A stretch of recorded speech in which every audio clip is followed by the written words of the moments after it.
好，欢迎来到Go Go Go 好发，我是怡姐，我是敏华。怡姐，你今天看起来无精打采的样子哎，因为我还没有吃早餐哦。哦，这个不行哦，吃早餐非常重要哦，每天一定要记得吃早。吃早应该就是吃早餐吧？我看你活力满满，今天吃早了吗？你看我活力满满的就知道了，我今天是有吃通能还有三明治。哦，通能应该就是豆浆的意思，我爱喝。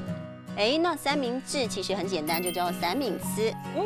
那么如果说是要告诉大家别忘记吃早餐，要记得吃早餐，应该要怎么说呢？记得吃早餐就叫做愛記得吃早，愛記得吃早。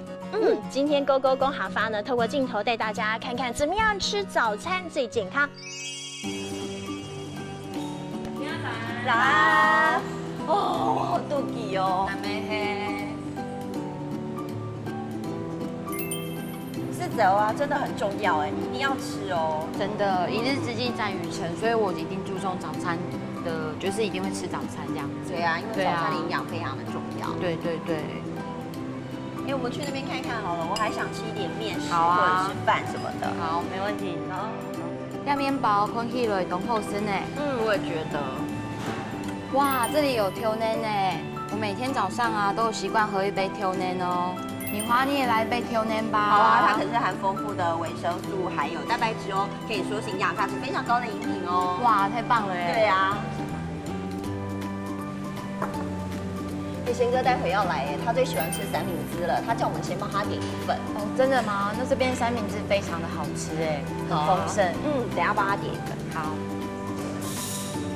哇，好丰盛哦！我们的早餐有三明治，还有挑奶，真的是很营养呢。真的很营养哎，而且别忘了哦，哇，一点是走非常的重要哦。开动吧。好。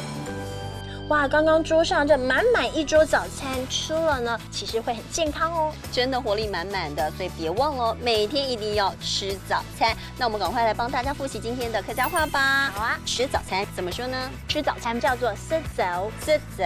那如果是豆浆呢？挑奶，挑奶。那如果说是三明治呢？